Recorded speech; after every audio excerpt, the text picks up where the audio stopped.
Welcome guys in Indo agile. So history के lecture के साथ हम आपके साथ आ चुके हैं। आज हम डिस्कस करने जा रहे हैं प्राचीन भारत को। इससे पहले बेसिक क्रोनोलॉजी आपका जो किस ऑर्डर में इवॉल्व हुआ है, हमारा पूरा का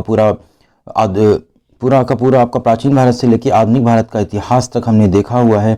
2 मिलियन ईयर अगो से लेकर 2022 तक हम लोग पूरी की पूरी क्रोनोलॉजी समझे हैं। फिर इतिहास जानने के स्रोत, ये पिछले 2 लेक्चर्स में हमने कवर कर लिया है। अगर आपने अभी तक नहीं देखा है तो आप देखिए, लिंक डिस्क्रिप्शन में है। और अगर आप वीडियो तक आए हैं तो वीडियो पूरा देखिएगा, तभी आपको कुछ फ़ायदा होगा। 1.5x या 1.75x की स्पीड में आप इसको देख सकते हैं, और 2 से 3 बार देखेंगे तो क्या होगा कि आपको रिटेन होगा, क्योंकि जब सेम वॉइस और सेम ऑडियो विजुअल इफेक्ट लगता है तो ज़्यादा से ज़्यादा रिटेन करता है। इसके अलावा पॉलिटी के लेक्चर्स भी हम डेली अपलोड कर रहे हैं। लगभग 3 लेक्चर बचे हुए हैं, फिर पूरी कंप्लीट आपकी बेसिक प्री लेवल की पॉलिटी और थोड़ा सा एडवांस को टच करते हुए कवर हो जाएगी। तो उसकी भी लिंक डिस्क्रिप्शन में है, आप देखिए। और एक बार इसको देखने के बाद आपको सिर्फ और सिर्फ प्रैक्टिस करनी है। जितने ज़्यादा से ज़्यादा आप क्वेश्चन प्रैक्टिस करोगे उतना ज़्यादा कंसेप्ट क्लियर होंगे और उतनी कम चांसेस होंगे मिस्टेक करने की। आज का लेक्चर शुरू करते हैं। तो आज हम देखते हैं कि कुछ वेद हैं और उनके ब्राह्मण ग्रंथ दे रखे हैं। जैसे ऋग्वेद के ब्राह्मण ग्रंथ कौन कौन से हैं, तो ये हैं ऐत्रेय और कौशितकी।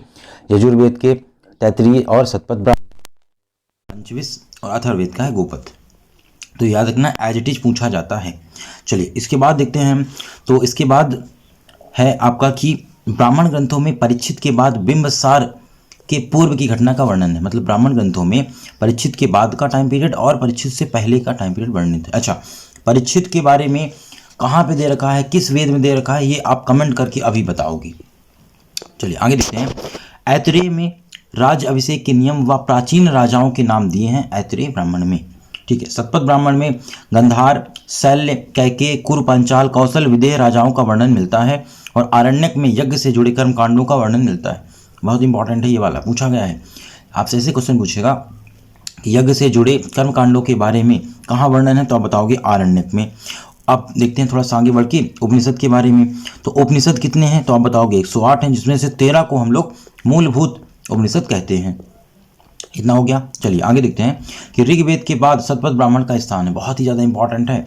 शतपथ ब्राह्मण का स्थान ऋग्वेद के बाद आता है और इसी में यज्ञ, शरीर, ब्राह्मण, आत्मा और ब्रह्म का वर्णन मिलता है। किसमें? शतपथ ब्राह्मण में।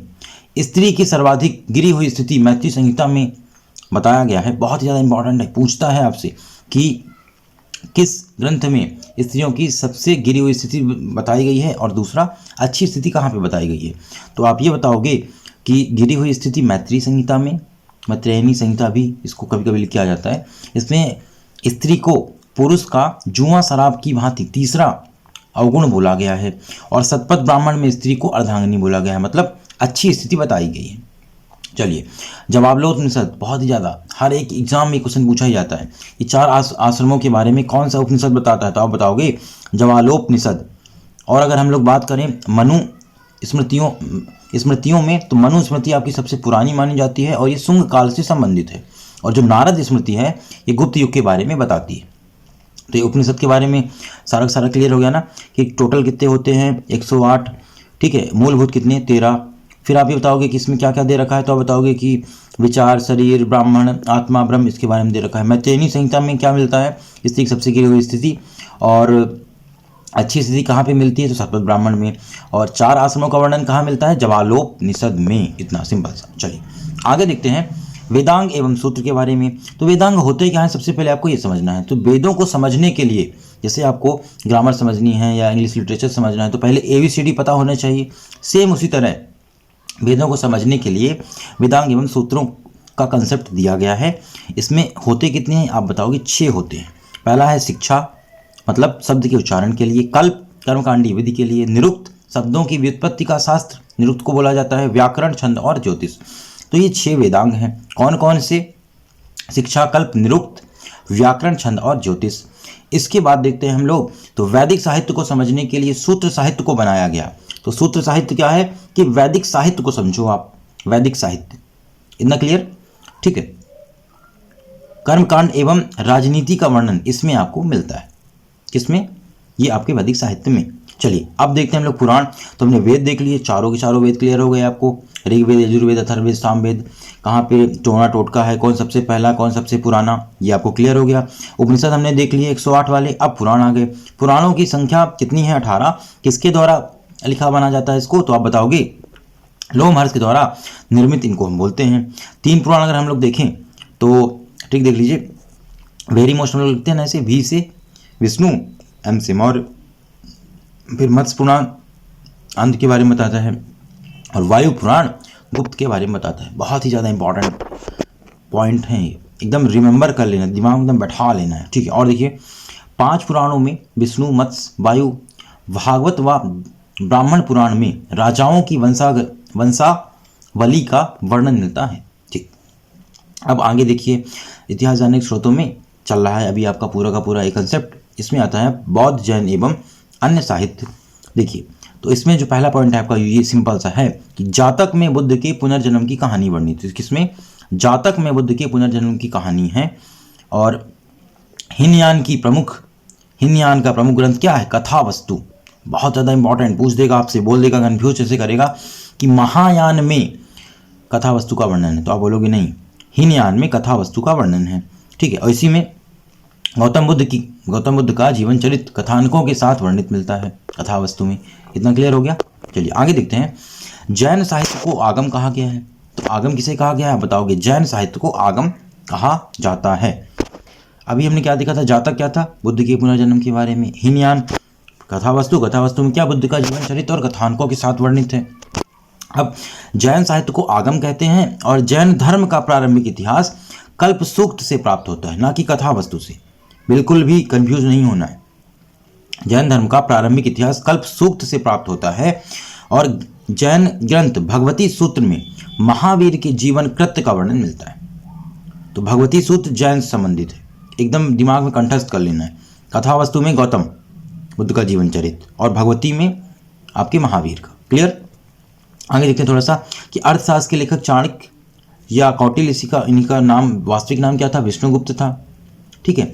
ये जो आपका अर्थशास्त्र है ये 15 अधिकरणों और 180 प्राधिकरणों में बटा हुआ है, और इससे मौर्यकालीन समाज का पता चलता है, क्योंकि आपको पता होगा ना चंद्रगुप्त मौर्य को बनाने वाले कौन थे?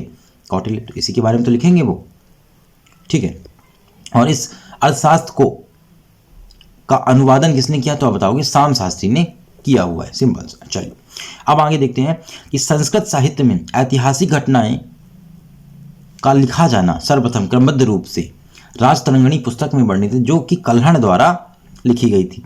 इसकी टिक हमने से बोली थी कि कुल्हड़ की चाय आप कश्मीर में पियोगे ना, और आपके मन में तरंग जगेगी। तो कुल्हड़ की चाय से क्या हो गया? कुल्हड़ की चाय और कश्मीर, तो कश्मीर के शासकों के बारे में राजतरंगिणी बताती है। कुल्हड़ से कल्हड़, राजतरंगिणी, तरंग उठी से राजतरंगिणी, कश्मीर के राजा, कश्मीर आ गया। इस ग्रंथ में 8 सर्ग हैं। इसमें आपके राजतरंगिणी में 8 सर्ग मिलते हैं, जिन्हें जीवित तरंगों की संज्ञा दी गई है, और इसमें प्रारंभ से लेकर 12वीं शताब्दी तक के कश्मीर शास्त्रों का वर्णन है। तो हमने बताया ना कि कश्मीर जाओगे, कुल्हड़ की चाय पियोगे तो तरंग जगेगी। तो ये हो गया कश्मीर के राजा, ये हो गया क्या? कुल्हड़ से कल्हड़ और राजतरंगिणी, सिंपल सा। चलिए, अरबों की सिंध विजय का जो वर्णन है वो चचनामा में मिलता है, और कौन इसको लिखा है? अली अहमद जी लिखे हैं इसको। अष्टाध्यायी संस्कृत भाषा की प्रथम पुस्तक है, जिसके रचयिता कौन है? पाणिनि हैं। तो सर्वप्रथम क्रमबद्ध रूप में लिखा जाना, ये देखिए संस्कृत साहित्य में ऐतिहासिक घटनाओं को राजतरंगिणी में, और संस्कृत ग्रामर जो सबसे पहली मानी जाती है संस्कृत भाषा की, वो है अष्टाध्यायी, पाणिनि लिखे हुए हैं। इसमें मौर्य काल के पहले का साहित्य और मौर्य की राजनीतिक व्यवस्था की जानकारी मिलती है, और सर्वप्रथम लोगी का प्रयोग, लिपि का प्रयोग इसी में किया गया था। पूछेगा आपसे, अब ग्रामर है तो लिपि तो आएगी। चलिए आगे देखते हैं। कात्यायन की गार्गी संहिता एक ज्योतिष संहिता है, फिर भी इसमें यमन आक्रमण का वर्णन मिलता है। तो गार्गी संहिता किसके द्वारा लिखी गई? कात्यायन। बहुत ज़्यादा इंपॉर्टेंट है। आगे देखते हैं। पतंजलि पुष्यमित्र शुंग के पुरोहित थे। तो आपसे ऐसे पूछेगा कि पतंजलि किसके समकालीन थे? तो आप बताओगे पुष्यमित्र शुंग के पुरोहित थे, मतलब पुष्यमित्र शुंग के समकालीन थे, और इनके महाभाष्य से शुंगों के इतिहास का पता चलता है। किसका पता चलता है? शुंगों के इतिहास का पता चलता है। फिर हम लोग देखते हैं कि विदेशी यात्री ये भी बहुत ज़्यादा इंपॉर्टेंट स्रोत होते हैं। तो उनमें सबसे पहला है आपका यूनानी रोमन लेखक, उसमें आता है टेसियस, ये कौन था? ईरान का राजवैद्य था। उसके बाद आता है हेरोडोटस, इसे हम लोग बोलते हैं हिस्ट्री का पिता भी, और इसने हिस्टोरिया नामक पुस्तक लिखी थी जो कि बताती है भारत फारस ईरान संबंध के बारे में।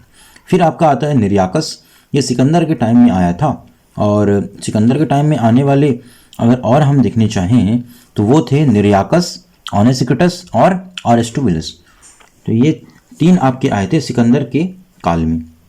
उसके बाद हम लोग देखते हैं मेगस्थनीज, यह सेल्यूकस निकेटर का राजदूत था जो चंद्रगुप्त मौर्य के दरबार में आया था, और इसी की पुस्तक जो फेमस है वो है आपकी इंडिका। फिर है डाइमिकस, ये सीरियन नरेश आंतियोकस का राजदूत था जो बिंदुसार के राज दरबार में आया था, और ये मौर्य युग के बारे में बताता है। उसके बाद डायोनिसियस टॉलमी फिलाडेल्फियस का राजदूत था। फिर आता है टालमी, ये भारत का भूगोल नामक पुस्तक लिखा था। प्लिनी नेचुरल हिस्ट्री पुस्तक लिखने वाला, और पेरिप्लस ऑफ द इरिथ्रियन सी, ये बताता है हिंद महासागर के बारे में, क्योंकि ये हिंद महासागर से आया था, इस कारण से इसका नाम इरिथ्रियन सी पड़ा था। फिर हम लोग देखते हैं चीनी यात्री। चीनी यात्रियों का क्रम बहुत ही ज़्यादा इंपॉर्टेंट है, आप याद रखिए। फाहियान, संयुगन, हेनसांग और इत्सिंग, सिर्फ 4। फाहियान, संयुगन, हेनसांग और इत्सिंग। फाहियान, संयुगन, हेनसांग और इत्सिंग। चलिए अब इसके बारे में पहले इंपॉर्टेंट पॉइंट्स हम लोग देख लेते हैं पूरे के पूरे। तो फाहियान के बारे में इंपॉर्टेंट पॉइंट सिर्फ और सिर्फ ये है कि ये चंद्रगुप्त द्वितीय के दरबार में आया था, और मध्य प्रदेश के समाज में के बारे में इसने बहुत कुछ बातें कही हैं, और 14 वर्ष तक भारत में रहा था। MPPSC वालों के लिए बहुत ही ज़्यादा इंपॉर्टेंट है फाहियान। दूसरा संयुगन, तो संयुगन के बारे में आप ये बताओ कि 1518 में भारत आया और 3 वर्ष तक यहाँ रहा, और बौद्ध प्राप्तियों के बारे में इसने क्या किया था, थोड़ा सा सर्च की थी। हेनसांग आते हैं 629 हर्षवर्धन के कार्यकाल में, ठीक है, और ये 15 वर्ष तक भारत में रहा था, चीन लौट गया और यहाँ से हेरिटेज बौद्धा जी के बारे में पढ़ के और ज्ञान लेके वापस गया था। बिहार में नालंदा विश्वविद्यालय में ये रह के पढ़ाई भी किया था। चलिए, और फिर आपका आता है इत्सिंग, तो 7वीं शताब्दी के अंत में इत्सिंग आया था, और अब इसने नालंदा विश्वविद्यालय, विक्रमशिला विश्वविद्यालय तथा अपने समय के भारत का वर्णन किया हुआ है। क्रम याद रखना है, फाहियान, संयुगन, हेनसांग और इत्सिंग की खोज लिखी थी। ठीक, तो एक इंपॉर्टेंट पॉइंट हो गया किसके बारे में, अल बरूनी के बारे में, और दूसरा था इब्न बतूता, किताबुल रहला इसने लिखा था, और आपका 1333 में दिल्ली पहुंचकर ये मोहम्मद बिन तुगलक से मिला था, और मोहम्मद बिन तुगलक ने, किसने, मोहम्मद बिन तुगलक ने दिल्ली का काजी किसे नियुक्त किया, फेमस क्वेश्चन है, आप बताओगे, इब्न बतूता। तो ये आपके कौन कौन से हो गए, अरबी लेखक हो गए, चीनी लेखक, और विदेशी यात्रियों में यूनानी रोमन। यूनानी रोमन एक बार क्रम बता दीजिए, टेसियस, हेरोडोटस, फिर सिकंदर के समय में निरियाकस, ऑनेसिक्टस और अरिस्टोबुलस, फिर मेगस्थनीज आया, फिर डाइमेकस, डायोनिसियस, टालमी और Pliny, Periplus of the Erythraean Sea. Chinese के बारे में बात करें तो 4 थे, फाहियान, संयुगन, हेनसान और इत्सिंग। अरबी लेखकों के बारे में अगर हम लोग देखना चाहें तो अल बरूनी और इब्न बतूता। अब देख लीजिए थोड़े से अन्य लेखक, पहले कौन से हैं, तारानाथ, ये तिब्बत के लेखक थे और इन्होंने तंग्योर और कंग्योर नामक ग्रंथ लिखे। फिर है मार्को पोलो, 13वीं शताब्दी में भारत आया था, पांड्य देश की यात्रा इसने की थी, बहुत ही ज़्यादा इंपॉर्टेंट है। चलिए अब हम लोग देखते हैं अगला स्रोत, पुरातत्व संबंधी साक्ष्य। तो इसके बारे में आप पहला पॉइंट याद रखिएगा कि जो पुरातत्व विज्ञान के जनक हैं वो अलेक्जेंडर कनिंघम कहलाते हैं। फादर ऑफ इंडियन आर्कियोलॉजी कौन है, अलेक्जेंडर कनिंघम, ठीक है। अब देखिए सबसे पहले तो कुछ महत्वपूर्ण अभिलेख हैं और उससे संबंधित शासक हैं कि किस अभिलेख से किस शासक के बारे में पता चलता है। हाथी गुम्फा तिथि रहित है, ये बताता है आपका कलिंग राजा खारवेल के बारे में। जूनागढ़ गिरनार रुद्रदामन के बारे में। नासिक अभिलेख से गौतमी श्री मलसरी का पता चलता है। प्रयाग स्तंभ समुद्रगुप्त के बारे में बताता है, बहुत ही फेमस, बहुत ही ज़्यादा इंपॉर्टेंट है। ए होल इंस्क्रिप्शन आपका पुलकेशिन सेकंड के बारे में। मंदसौर मालवा नरेश यशोवर्मन। ग्वालियर अभिलेख आपका प्रतिहार नरेश भोज के बारे में बताता है, और भितरी एवं जूनागढ़ अभिलेख स्कंदगुप्त के बारे में बताते हैं। और देवपाड़ा से हमको इन्फॉर्मेशन पता चलता है बंगाल शासक विजय सेन के बारे में। चलिए तो इतना आपका हो गया। फिर अगला पॉइंट देखते हैं कि हुणों के आक्रमण की जानकारी कौन सा स्तंभ देता है, तो आप बता दोगे भीतरी स्तंभ। और सर्वप्रथम भारतवर्ष का जिक्र कहाँ हुआ है, हाथी गुम्फा में हुआ है। बहुत ही ज्यादा इंपॉर्टेंट पॉइंट है ये वाला, ठीक है। आगे देखते हैं, दुर्भिक्ष की जानकारी साहगौरा स्तंभ देता है और सती प्रथा का सर्वप्रथम अभिलेख एरन से मिलता है, भानुगुप्त ये इससे संबंधित है। रेशम बुनकर आपके मंदसौर अभिलेख एमपीपीएससी के लिए बहुत ही ज्यादा इंपॉर्टेंट। सातवाहन राजाओं का इतिहास का वर्णन अभिलेखों से पता चलता है। क्लियर। कश्मीरी नौपाषाणिक बुर्ज होम से गर्तावास गड्ढे मिले हैं, यहां पर मनुष्य और कुत्तों को साथ में दफनाया जाता था। तो पूछेगा आपसे कि बुर्ज होम से या तो गर्तावास कहां से मिले, तो आप बता दोगे कश्मीरी नौपाषाणिक बुर्ज होम से। फिर प्राचीन सिक्कों को आहत सिक्के भी कहते थे, इन्हें कासार्पण भी कहा जाता था। तो आपसे क्वेश्चन ऐसे पूछेगा कि कासार्पण संबंधित है किस चीज से, तो आप बता दोगे आहत सिक्कों से, प्राचीन सिक्के। अरिकमेडु से रोमन सिक्के प्राप्त हुए, तो रोमन सिक्के कहां से मिले हैं, आप बता दोगे अरिकमेडु से। चलिए फिर आगे देखते हैं कि जो अभिलेखों का अध्ययन है वो एपिग्राफी कहलाता है। और मंदिर जो हमारे हैं वो दो तरीके से बनते हैं, पहला नागर, दूसरी द्रविड़ शैली। नागर शैली उत्तर भारत में फेमस है और द्रविड़ शैली दक्षिण भारत में से फेमस है। और जहाँ पे ये दोनों शैलियाँ पाई जाती हैं उसको बेसर शैली बोल देते हैं। तो नागर और द्रविड़ और बेसर शैली आपको क्लियर हो गया। आगे देखिए कि पंचायतन ये मंदिर निर्माण शैली से संबंधित है, जहाँ पे एक मंदिर 5 मंदिरों से क्या होता है, सराउंड किया हुआ होता है। हिंदू जो मंदिर हैं वो पंचायतन शैली से बने हुए होते हैं। जैसे मुख्य मंदिर 4 सहायक मंदिरों से जुड़ा हुआ होता है, सारे के सारे मिलकर 5 मंदिर बनाते हैं। अगर हम लोग पंचायतन मंदिर का एग्जाम्पल देखना चाहें तो कंदरिया महादेव मंदिर और लक्ष्मण मंदिर खजुराहो वाले, लिंगराज और ब्रह्मेश्वर मंदिर भुवनेश्वर, बहुत ज़्यादा इंपॉर्टेंट है। लिंगराज मंदिर कहाँ पाया जाता है, आप बता दोगे भुवनेश्वर, ठीक है। चलिए बताइए भुवनेश्वर कहाँ की राजधानी है, कमेंट सेक्शन में आपको बताना है। दशावतार देवगढ़ मंदिर उत्तर प्रदेश, गुंडेश्वर मंदिर आपका महाराष्ट्र में स्थित है। तो ये आपका हो गया पूरा का पूरा स्रोत वाला काम अपना कवर हो गया है।